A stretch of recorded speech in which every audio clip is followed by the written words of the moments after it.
Fala galera, eu sou o Gui e você está escutando São Paulo Isolada. Me chamo Guilherme, tenho 30 anos e moro em São Paulo há 11 anos. Sou natural de Vitória, Espírito Santo.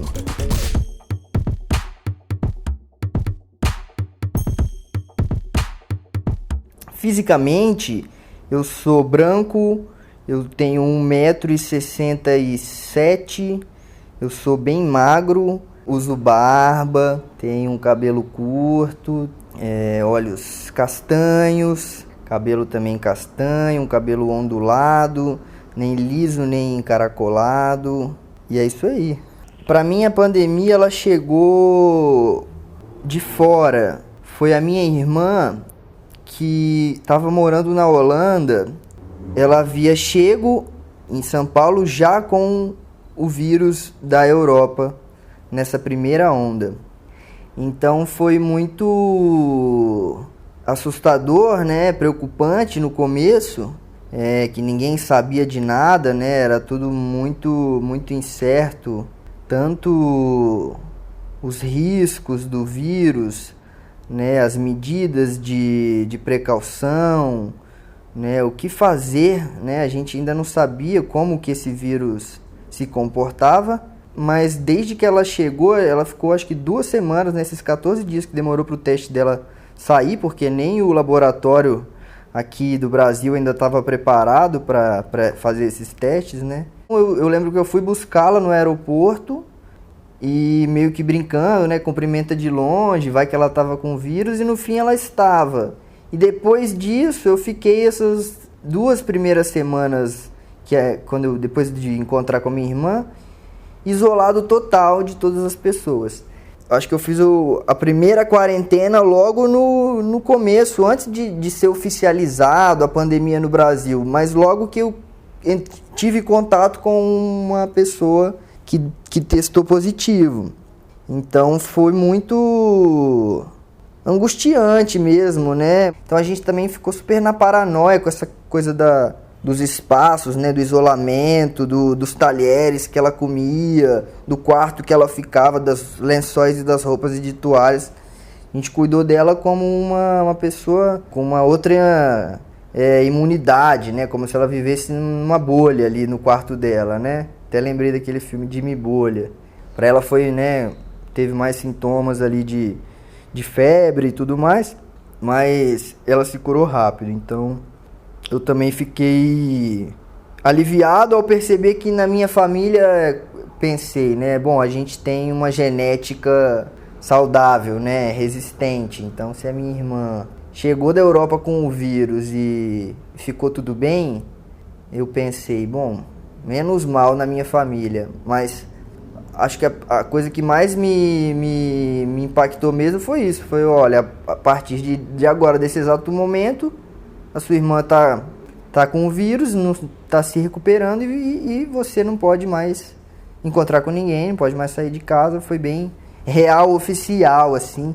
Vá no mercado, compre uma boa compra, porque você vai ficar um bom tempo sem sair de casa para nada mesmo. Você ficou lá em Valinhos? Tiveram momentos que eu fui visitar os meus pais na casa deles no interior, porque ficar morando num apartamento em São Paulo me enlouquece, né? Enlouquece qualquer um, ficar o tempo todo sem você pisar na rua, né? Você ficar morando ali, às vezes eu me sinto morando numa nuvem, porque eu moro aqui no 11º andar, né? E a única coisa que eu vejo é essa vista de cima, né? A rua de cima, o movimento de cima. Então, observar as coisas desse ponto de vista aqui, da janela do 11º andar, eu me sinto numa nuvem, né? Que eu não estou lá na terra, lá embaixo, vivendo e acontecendo, porque é perigoso, né? Mas tiveram momentos, sim, que eu fui respirar, né? Então, eu fui para casa dos meus pais, no interior, e passei alguns dias lá. Mas como lá é a casa dos meus pais, né? Não é a minha casa mais, como eu já moro aqui em São Paulo, uma hora a gente sente falta da nossa própria casa e, querendo ou não, precisa voltar, né, para casa. Como você acha que o que está acontecendo aqui no Brasil, enfim, com a pandemia, está causando algum tipo de mudança, assim, você sente? Então tudo que a gente está vivendo, né, essa pandemia está sendo um grande chamado para uma grande mudança, né?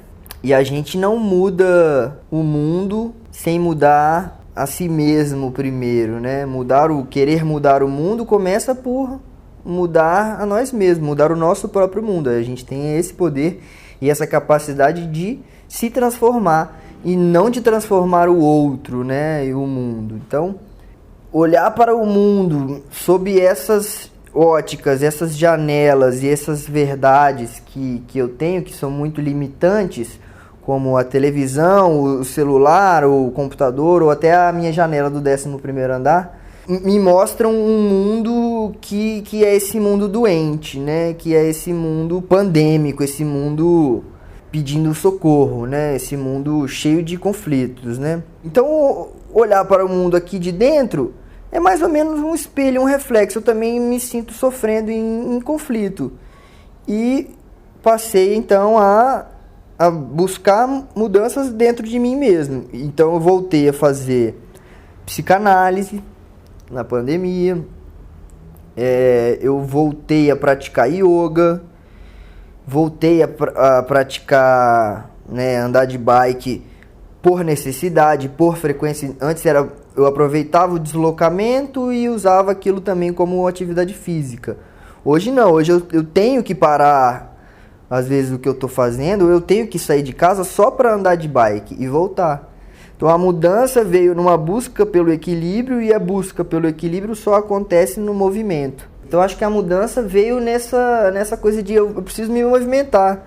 E o que eu posso fazer dentro dos limites aí de segurança, sem me botar em risco, sem botar em risco a vida dos outros, né? E isso é natural, né? Acho que quem não muda não tá, né? Quase como se não tivesse vivo, sabe?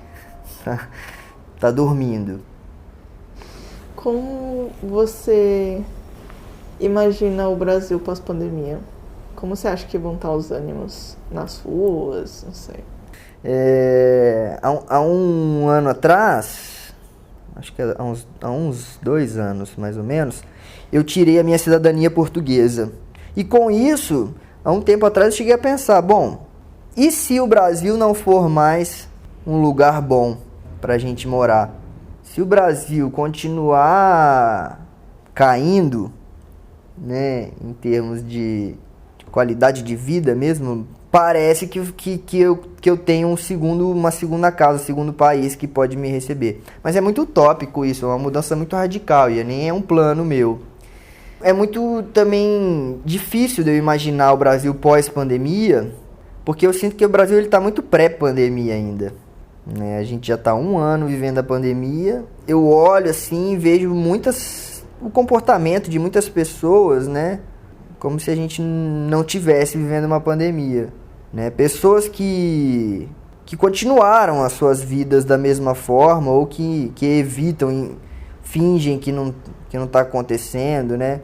E isso eu digo mais fora de São Paulo ou mais também na periferia, nos bairros também menos centrais de São Paulo, que eu percebo isso. Como que parece que a pandemia não existe em estados como o Espírito Santo, onde eu tenho amigos lá e vejo pelas redes sociais a quantidade de rolezinhos que acontece, quantidade de aglomeração e tudo mais. Então, estamos muito atrasados ainda. Estamos retardatários, sabe? E é difícil, por esse motivo, imaginar uma pós.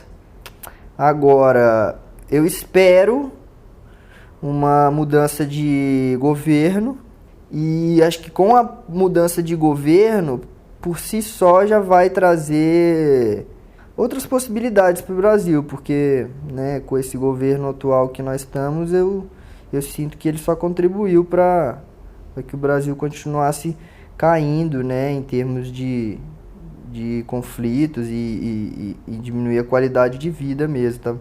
Tá mais difícil querer viver no Brasil. Acho engraçado, né, se eu tivesse nascido num país que tivesse vivido muitas guerras ou num país que fosse muito frio sabe? Num país com condições mais radicais que o Brasil. Eu pensaria diferente, mas como eu nasci no Brasil, que é ruim, mas é bom, sabe? Que é uma merda, mas é da hora, né? Que é da hora, mas tá uma merda. Então, talvez eu tivesse mais ambição de sair do Brasil. Mas como eu sou brasileiro, eu tenho aquela ideia de que vai dar tudo certo, que vai ficar tudo bem, a gente dá um jeitinho, né? Um jeitinho brasileiro. A gente acaba dando um jeitinho para as coisas. Agora, eu não sei, porque tudo depende, eu acho que das pessoas, né? E como eu tô muito isolado, é difícil mesmo ver, porque é isso, as óticas das pessoas que eu vejo, elas não melhoraram. No geral, a gente não mudou para melhor, como cultura ou como sociedade. A gente ainda está engatinhando nesse sentido. Como você avalia as autoridades lidando com a pandemia? Isso tanto o governo federal quanto estadual. Eu avalio péssimo, nota 0.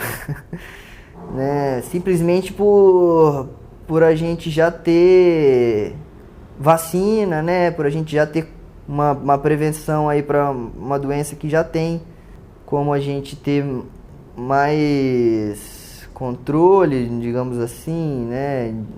Nessa questão do sistema de saúde. Mas eu avalio mal porque é muita mentira descarada que se conta. É muito interesse. É muita gente má nesses cargos. E essas pessoas, elas não pensam mesmo nas outras pessoas. Elas não estão preocupadas com as pessoas como um todo, né? Por nós termos também advogados cuidando da saúde no Brasil, acho que a nota é péssima mesmo, né? A gente deveria ter médicos liderando esses movimentos, não advogados e políticos, é o que eu penso. E aqui em São Paulo? Olha, eu nem me sinto muito confortável para falar muito de como os órgãos estão cuidando aqui, porque São Paulo perdeu o prefeito há pouco tempo, o Bruno Covas, por um câncer. E São Paulo já elegeu um prefeito com câncer. E a gente tinha, né, um candidato bacana, o Boulos, que era alguém que eu via como esperança. E aí quando a gente tem uma cultura conservadora antiga, difícil de quebrar, né, que a gente chama de coxinha, as coxinhas continuam sendo fritas ali no food truck. Então, por mais que tenha ali uma coxinha que ela já estava estragada, que ela ia explodir no óleo, e botaram ela no óleo mesmo assim para ela estragar e, enfim. Quando você sai na rua agora, o que você nota de diferente? Como que isso bate em você? Olha, quando eu saio na rua, o que mais me choca são ver os estabelecimentos fechados, falidos, né? Ir em busca daquela loja que eu gostava de visitar, de consumir, e ela não existir mais. As pessoas que eu mais vejo na rua, pelo menos aqui perto de onde eu moro, são moradores de rua. Não dá pra falar que aumentou o número de moradores de rua, porque sempre foi grande aqui nessa região. Até vejo um ou outro de máscara, né? Mas você acha que realmente, né? Eu penso, né? Faz alguma diferença para um morador de rua usar uma máscara ou lavar uma mão uma vez por dia? Né? Acho que faz pouca.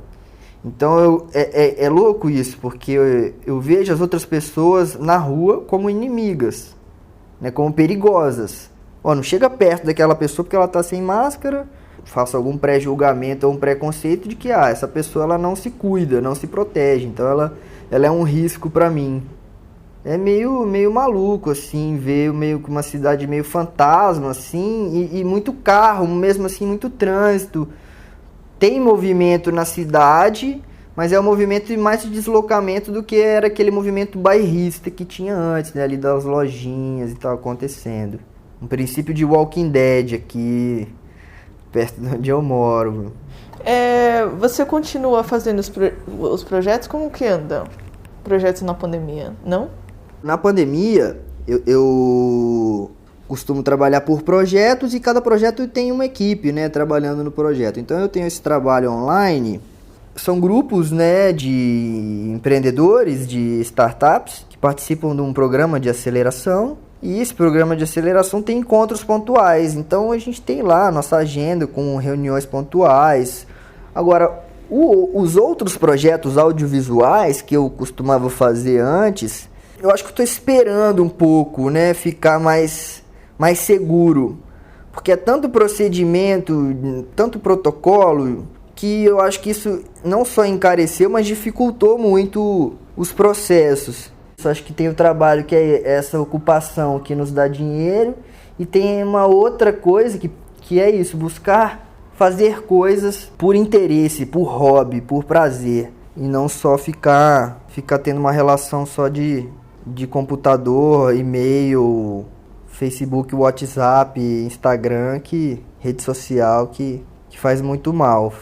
Acho que a gente tem que botar a mão na terra, né, cuidar de um jardim, ter uma composteira, pintar, desenhar, fazer, né, não só coisas manuais, mas fazer algo que não seja por dinheiro.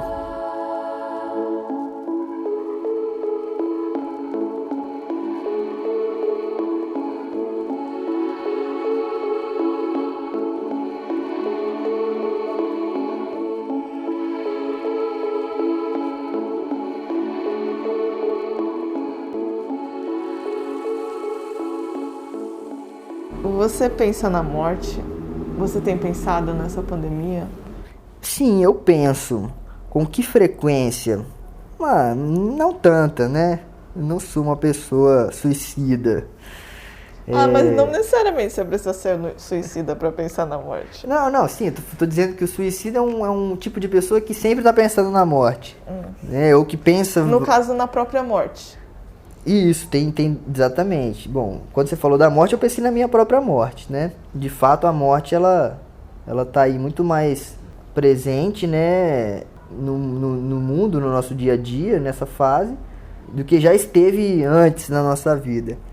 E eu sempre fui um cara que ao pensar em vida, pensa em morte, né? Ao completar 30 anos, nesse ano de 2021... eu pensei, nossa, eu cheguei até aqui, né? Eu consegui viver 30 anos. São 30 anos que eu não morri até hoje, né? Eu passei dos 27, que é uma idade, enfim, uma idade de risco, né? Perdemos grandes personalidades aí da música com 27 anos. Então, quando eu passei dos 27, fiz 28, eu falei, ufa, passei dessa idade de risco, né, dessa fase de risco. Mas o que é fase de risco, né? O que é risco, né? Risco de acidente de carro, risco de tropeçar e cair na rua, risco de engasgar comendo ervilha ou risco de estourar a corda com você escalando uma montanha, né? O que é risco, né? Ou o risco de pegar coronavírus também. Exato, ou o risco de pegar o Covid, mas né, aí de novo, grupo de risco, né, a gente já viu e não viu que não existe mais só um grupo de risco. O vírus ele não escolhe quem que ele vai pegar. Eu não sei, sabia? Eu nunca fiz nenhum teste até hoje de Covid. Eu não tive nenhum sintoma, eu não me senti, né, mal nenhum dia, não fisicamente, né, só psiquicamente, psicologicamente. E eu acho que a morte faz parte da vida, né? Agora, quando ela é próxima da gente, então quando é alguém da nossa família, acho que a gente sente mais. Mas eu não sinto que é a minha hora, né? Isso me tranquiliza muito, isso me deixa sem medo da morte por Covid. Porque tipo assim, eu não mereço, como você falou, não, calma, não mereço assim, no sentido de, se alguém acredita em Deus, de pensar assim, bom, Deus ainda não me quer lá, eu ainda tenho coisas para fazer aqui na Terra antes de passar dessa para a próxima. Mas eu acredito que é natural, né? Falou de vida, falou de morte. Então, eu comparo a pandemia como uma terceira guerra mundial. Eu também acredito em teorias que dizem que a mãe natureza está com sede de sangue. E por isso vai morrer muita gente. Eu também acredito nesse equilíbrio natural da humanidade, né? Em que o mundo, do jeito que ele estava, tinha gente demais. E no sentido de ter gente demais, não é porque não tem espaço para todo mundo, mas é porque superpopulações e a velocidade de crescimento com que a gente, como ser humano, cresce é muito mais rápido do que a velocidade com que a natureza se regenera, né? A gente explora e destrói muito mais do que replanta, por exemplo. Mesmo aqui no Brasil, porque tem essa questão de que existe essa vacina e ela estava disponível aqui no Brasil desde do final do ano passado.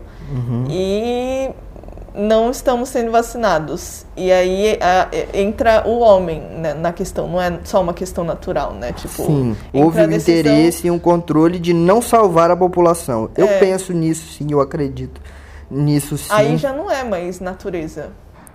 Aí já não é mais a natureza, ou é a natureza do homem.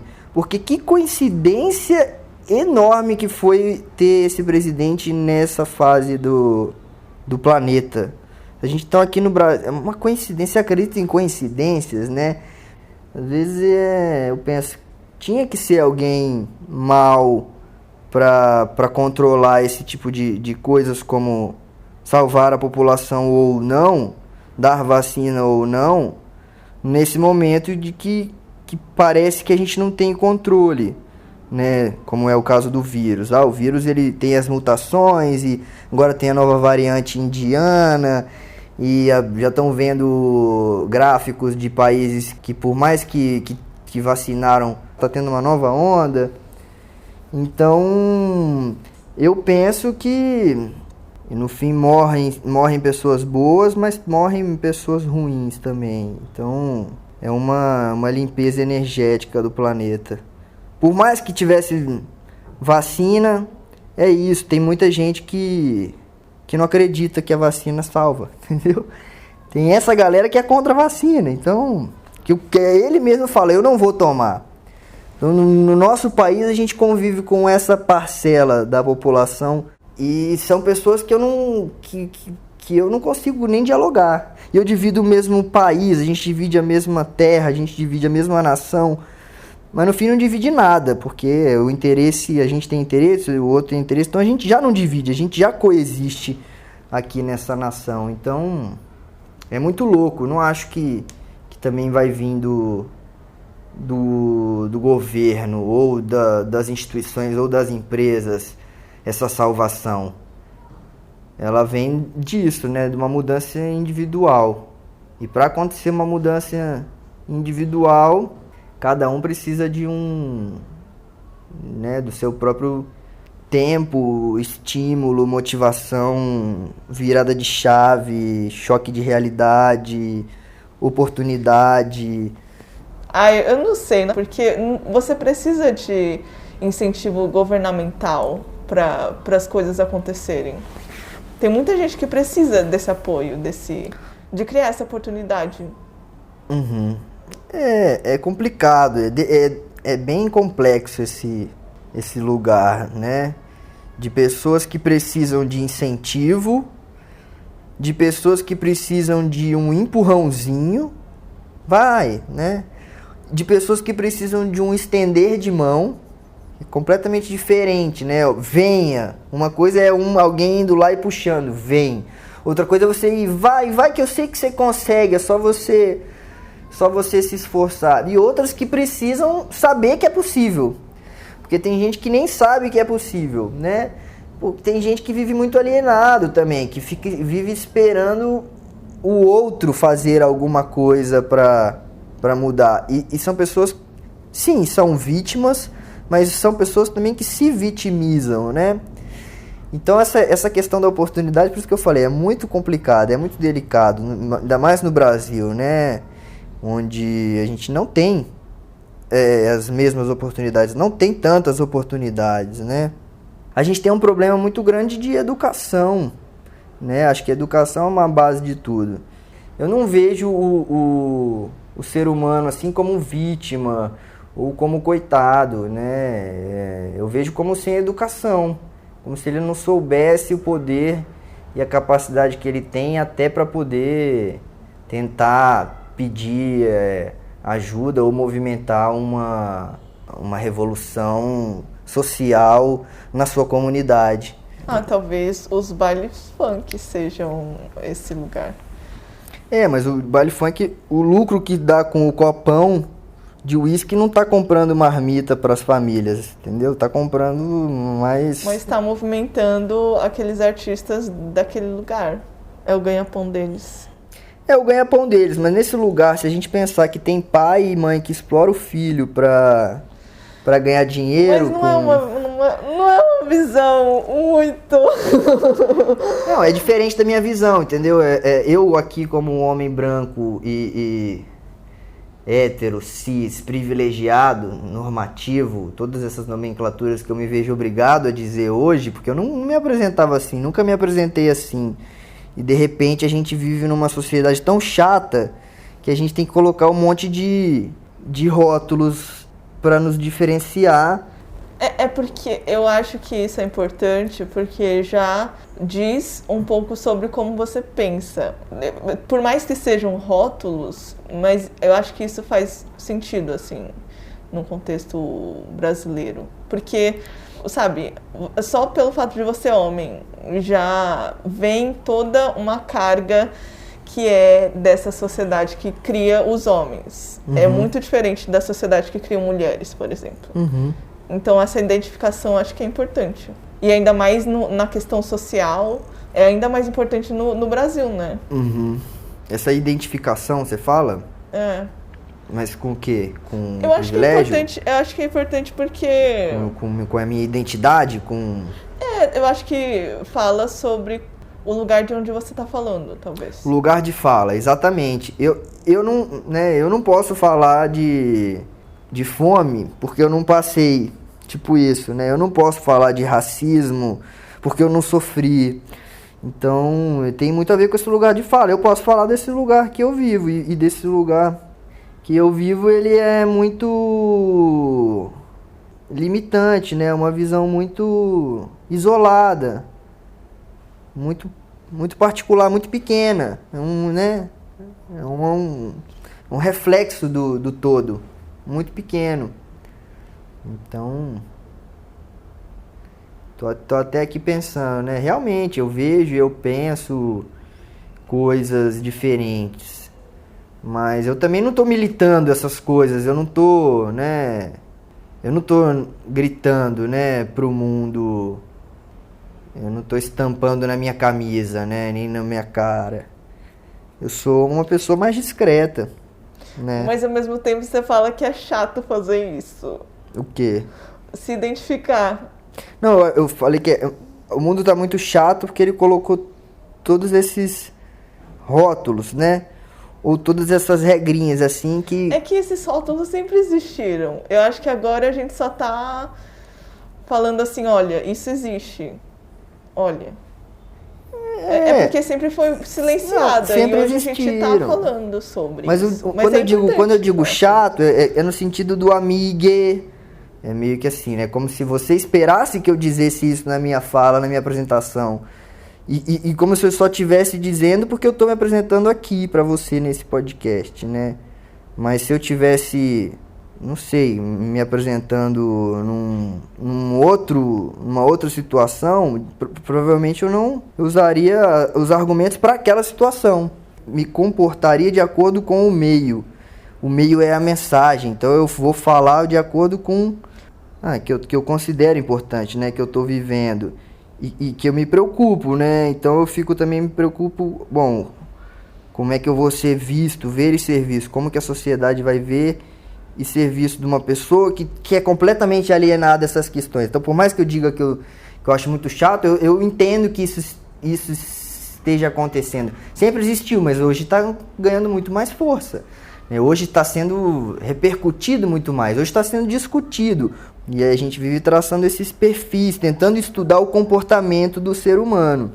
Mas nessa questão da linguagem é isso, eu acho que a gente está inventando regras que ainda não foram oficializadas para a linguagem. Mas a linguagem sempre foi assim, não? a linguagem ela é viva, né? Mas é isso que eu falo, tem muita coisa que é moda e tem coisa que as pessoas impõem e acham que agora você tem que me chamar de amigue e tal, e ninguém tem que nada. Eu acho que a gente vai...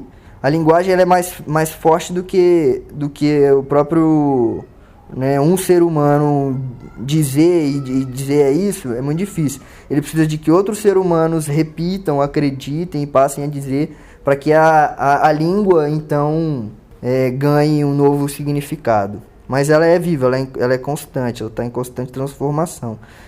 Né? Mas eu acho que é tudo um momento assim, que a gente vive, tem a ver com essa fase de transição. Então, faz parte desse momento, né, chegar e a gente se apresentar dizendo, né, a cor de pele, dizendo opção sexual, que pra mim, né, opção, você escolhe ou não. O que você gosta, você escolhe ou não, né? Você simplesmente gosta. É tudo muito novo.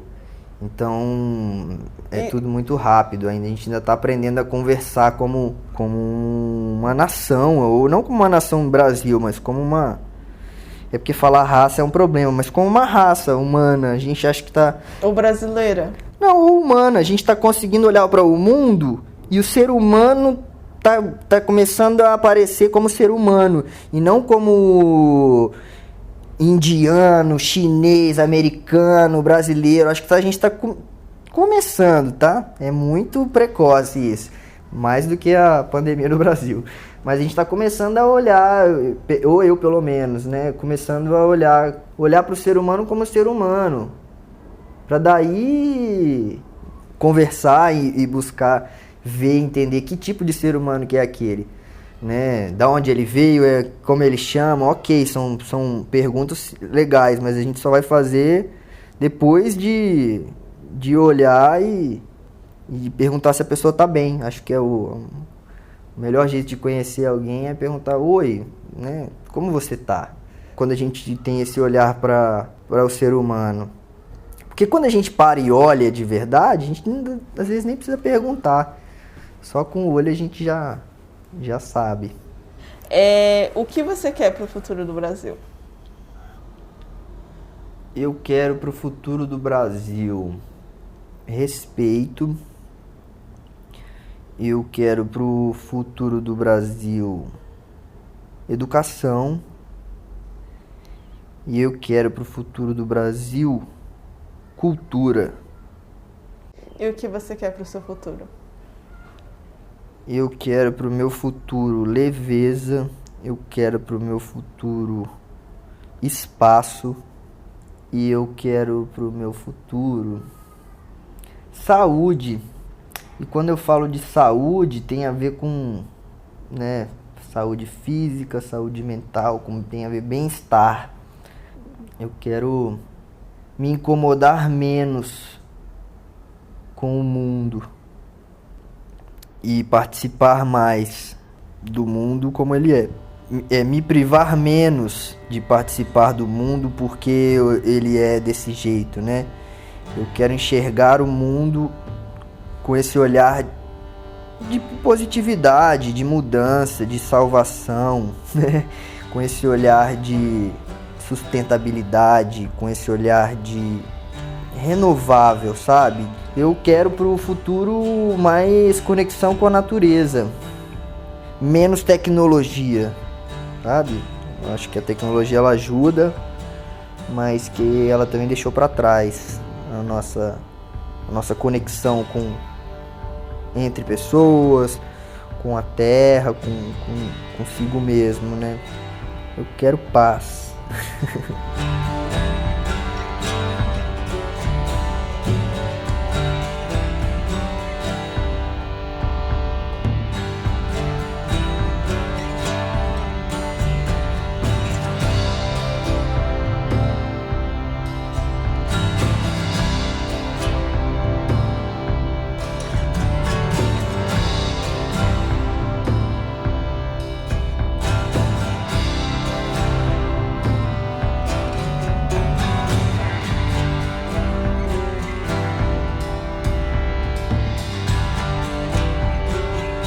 podcast São Paulo Isolada é um projeto independente criado por mim, Isabela Yoshimura. Veja mais fotos no nosso Instagram e também no nosso site, o saopauloisolada.com.br.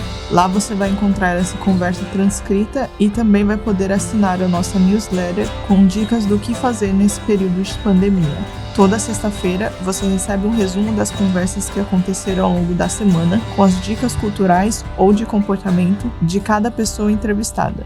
Se quiser contribuir com o projeto, temos uma campanha de financiamento coletivo aberta no Catarse. Toda ajuda já é um super apoio para que ele aconteça. Se puderem, fiquem sempre em casa. Preservar nossas vidas no momento atual é o mais importante para a gente voltar com tudo nesse futuro que está se abrindo sempre. Uma boa semana e até o próximo episódio.